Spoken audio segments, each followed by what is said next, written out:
107.3 Casey's R&B and Hip Hop. It's Ivani. Special guest for today, comedian Guy Torry. Still in the building. I'm not leaving. It's Bingy, baby. Look, I think we need to put you on the payroll. Hey, I'm with it. You're making better checks than what you can get here. But I love doing radio. I'm not as good as you, but I love doing radio. Well, I appreciate it. Thank you. Thank you. So what have you been up to? Man, I've been touring, working on my special. Which is great. 2 documentaries that I'm currently working on, 2 comedy documentaries that I'm working on. I finally got some funding for it, because never use your own money.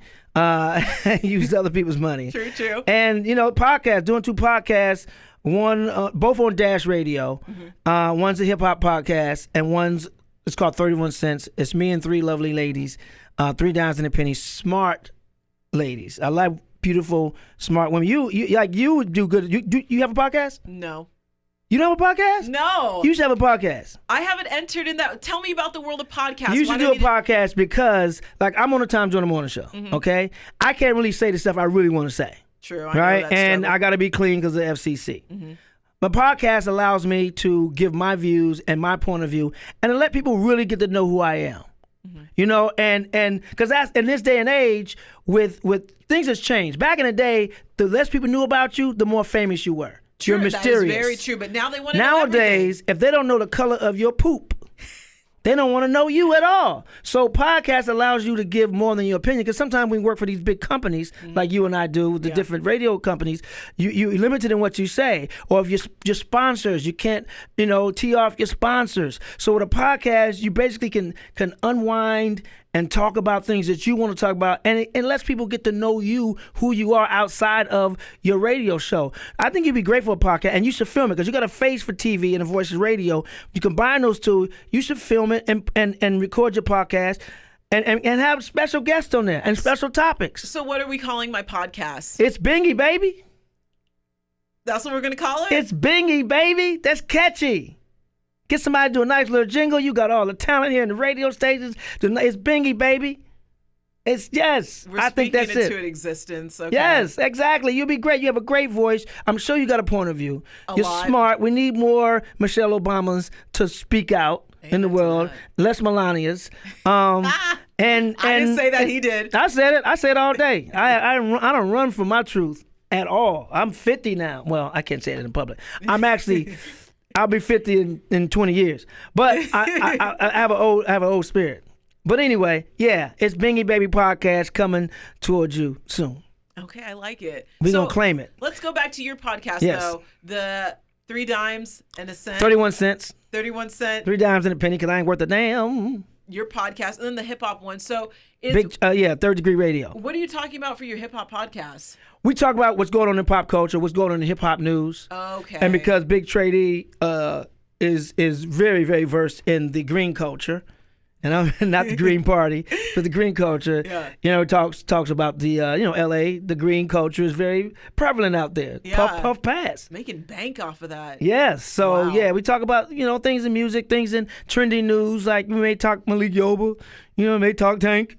May talk some other trending topics, but we talk. So as for like a trending topic, Nicki Minaj, she made a video with her new husband. She is Mrs. Petty. I heard about that. And she wanted to clarify. Was it Mrs. Petty? So her and 50 Cent should be married? I feel like they should be married, but she married another dude. Mrs. Petty. She wanted to make it clear that she didn't buy her engagement ring. It was $1.1 million. What? I'm not trying to count her husband, Mr. Petty's pockets, but I don't...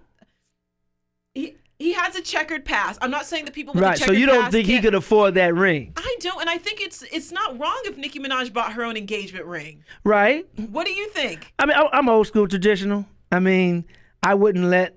my woman buy her own engagement ring. But in this case, she probably didn't. She probably did, but didn't want to embarrass him. So, he could have paid for it. So you would be embarrassed as a male if your woman, if you didn't have the funds. I wouldn't be embarrassed. I'm just old-fashioned. I believe in opening doors for ladies. I believe in walking on the outside next to the curb. I'm a little old-fashioned. So I believe in picking up the check. Even when I go out with my girlfriends, my homegirls, they never have to pick up a tab. Like me and my boys, my crew, women would never touch the check, unless they're adamant about it. Like I had some friends work for companies and like, no, I'm expensive. Mm-hmm. And we fight over that sometimes. Mm-hmm. So I wouldn't be embarrassed, But I mean, everybody know how much Nicki makes. You know, she makes bank. And if you're a dude who are not, you know, who don't seem like he's got a lot of dough, which I don't know that man's pockets, then it's okay. But I'm a little old fashioned. But there's a lot of women. Okay, so say that a woman got with a man who he doesn't make as much as she does. Right. He's nowhere close to a millionaire. They married for love. Right. Some, you know, it's possible. Yeah. So I don't think that that's wrong for her to buy the engagement ring, because there's a lot of women that are very superficial and they just care about how big this engagement ring is. So I mean, there's nothing wrong with buying something that you like. Yeah, it depends on the man. I mean, the man could feel a little powerless when he does it. You know, when she does it. Mm-hmm. You know, I mean, it's like when I was married and I had my ex-wife's engagement ring made from scratch. Mm-hmm. It wasn't something to pick out. I had it made into a triangle, triad. Because it was, you know, I was, you know, gung ho for God, and it was my little baby Christian back then. Heathen now, still Christian, but I just backslide a little bit more now. But I had it made in the triangle. I forgot what it was, but Father, Son, Holy Spirit. Yeah. And I always say it takes three to make a marriage work: man, woman, and God. So it kind of was a symbol. So you know, and I was a breadwinner, so she wouldn't be able to buy her own ring anyway. Mm-hmm. Not that she was broke; it's just that I think it's tradition. But I feel like, not tradition-wise, but I think society-wise, it's okay for women to not have as much money as the man. But roles are reversing now. Which is foul, because that's old. That's the world is wired so jacked up. Mm-hmm. Like, why can't a woman make more than a man? Mm-hmm. The women are actually the smarter sex. Yeah. Black women. Black babies develop quicker than any other human species I didn't know ever. That. Yeah, they do. The black female baby develops quicker than any other human. Period. Hands down. And you know, it shouldn't be a problem, because flipping to the man side of that, why can't she buy her own ring? Basically, it's like, yo, y'all want to be equal. Mm-hmm. I mean, there are now more women alcoholics than men. I'm like, can we have anything to ourselves? y'all gotta take that too. but it shouldn't be a problem, and we gotta get out of those old ways. Yeah, you know, we need a new way of thinking. The old ways are done. You know, it's old white men who keep perpetuating stereotypes and sexism, you know, and racism. Mm-hmm. So once they die off and we have the new younger white men mixed with the black people, then we have a peaceful world. So speaking of old white men.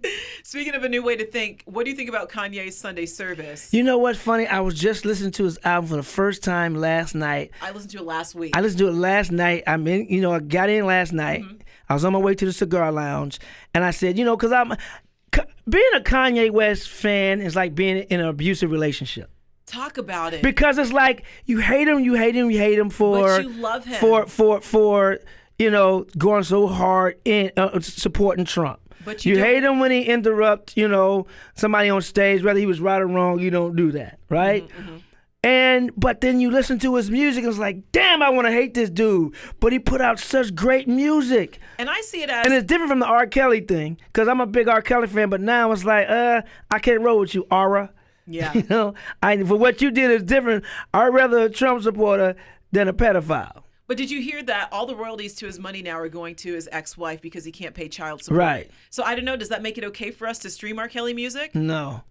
Okay. And I'm sorry, Aura. I mean, I was a fan, but bruh, you know, wrong is wrong, man. True. But back to Kanye West, I kind of feel like he's going through things with mental issues. Hey, have you seen the interview on the David Letterman thing? No, you gotta watch it. Watch it. Let me tell you, because I was, you know, screw Kanye. Then I watched his now I forgot the name of the show, but it's interviews on with David Letterman, his new show. And you start to understand Kanye. Like, damn, I want to hate you, but man, I get it now. And then you see him gung-ho for Trump again. Like, man, I'm done with you. Then you hear Sunday service. You hear I ain't with the Sunday service thing. I'm with the album. The album is dope. This whole church thing he's doing. I wasn't that impressed, though. There were only about 2 tracks that I really liked. I liked the Chick-fil-A one, and then there was Chick-fil-A was, yeah. There was another one further on. No, I listened to it for the first time last night. I didn't get through it, but the first 4 tracks I heard, I really liked. How did you not get through it? It's like 15 minutes long. Well, I was driving I turned it off once I got to the cigar lounge. Okay. And then when I was going back to the hotel, I don't know why it started over again, and I heard the same songs again. So I still haven't gotten through it. Okay. I just think that it's kind of I don't mind Sunday service because it's nothing. I mean the actual service. Like it's almost like he holding church. I mean, anybody can hold church, I guess. You got a lot of crooked preachers out there who are legit preachers, and they going to hell. What's that one pastor that had that tape out that was going around, Pastor Williams? I heard about that. Pastor Williams. Yeah, and then you had Eddie Long, who was in Atlanta. Eddie Longstroke. But anyway, I'm gonna quit talking about God's people. But go ahead. but I was saying though, it's kind of interesting that he's introducing black church to mainstream media. Yeah. Because in a way, it's like he's profiting off of the black church and only showing like... Mainstream media, let me tell you something. He's not introducing them to mainstream media. They know about black churches. They see movies. They see TV. They know. It's not an introduction. And I hope he's not making that claim. Because it's funny. He's not making the claim, but that's kind of how I see it is because I have a lot of white friends that have never been to a black church. Because within their Trump supporters. Because the ones who are saying, are doing that are Trump supporters who are being introduced to black church. But it's not the first. They know. They're envious of the black church and gospel music. When it's white Jesus music, it's Christian music. When it's black Jesus music, it's gospel. That's how they let you know which is which. Christian music and gospel music, we're all talking about the same creator, the same baby Jesus. Yeah. Period. But is it okay to profit off of it? Why not? These jackleg preachers are. Okay. Yeah. Some of these jackleg preachers are benefiting off of it. Driving Cadillacs, they own planes and all that. Yeah, I'm calling y'all out. Yeah, I agree. Why can't Kanye do it? Okay. But it's kind of weird with who he's married to and everything. Why is it weird? Jesus, if you're a Christian, then you welcome all faiths. But he said that he wanted all people and all faiths too. Well, he said he wanted everyone to all abstain from sex while making the album. I did. I was abstinent I was celibate for 3 years before I got married. But I just don't feel like that's I'll never do it again, but I was celibate. I actually had more sex when I was celibate than I did when I was married. I don't want to know. But it's just the reason why I'm saying that it's weird is because Kanye's wife, the other side, his other half, portrays a whole different image than what he's trying to portray right now. Well, what's wrong with that? She is her own woman, and that's okay. A lot of men would try to control their wife's image or control a woman, and that ain't right. So let her have her own life, her own image, and let him have his. But when you're married, you're a union. Yeah, but you can be a union while she can still be an individual, and you too. But when you operate together, that's the union. But you can't have. You're gonna change when you get married. Okay, you're gonna have to bend. You can't stay exactly 100% who you are, because that's impossible. Your marriage will fail. Mm-hmm. So there gotta be areas where you bend and when you grow and when you go and take some L's. Mm-hmm. But it's okay. As long as you take more W's and L's, then you're okay. But it's okay for her to be who she is, because who she is trying to get prison reform.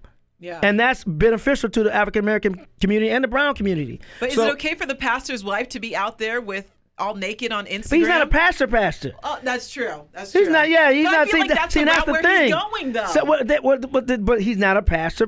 He's a dude playing a preacher. He ain't really a preacher. And just because he's giving word, I give word a lot of times to people. And if you seen my act, mm-hmm. Yeah. but that doesn't mean I don't have a gift to give someone a word from the Creator. God's given me a lot of great stuff to say to people that has helped people. Am I gonna stop my nasty jokes? Hell no. But just because I do nasty jokes don't mean God may have a word for you that He may use me to deliver. Yeah. Now, if you judge me and not take the word, that's on you, because we ain't supposed to judge anyway. Mm-hmm. But if I have this word and I feel like I got to give it to you, then I'm gonna give it to you. I'm going to go back to my nasty jokes, but I'm going to give you this word. Well, okay then. So speaking about your nasty jokes, you said that you're working on a stand-up special. Working on a stand-up special, and right now I'm shooting like the prequel. Like okay. I want to do something. Everybody want to do something different, because specials ain't really special anymore. Mm-hmm. Everybody almost got a damn special. So I'm really working with a group, director and a film crew to do something really different in the comedy special space. Okay. So this is going to be a whole reintroduction and a whole reintroduction to me and my career, and a reintroduction to the new stand-up world. When can we expect it? Next year, 2020. Yeah. I would say spring 2020. Spring of 2020. Yeah, but I'm like this weekend, I'll be testing out a new style of comedy. I'll be testing out some of the material from last time, not all. The ones that a lot of material I did last time, I was just starting. Now it's more developed. So the more developed bits mixed with some new stuff and a different way I'm trying to do. I'm not trying because I don't try anything. A different way I'm doing stand up. I don't believe in trying. I don't believe in hope. You just do it. Yeah. Birds don't try to fly and fish don't try to swim. They just do it. So I words like hope and trying are words for failure because you're telling yourself, oh, that's your out. Well, I tried.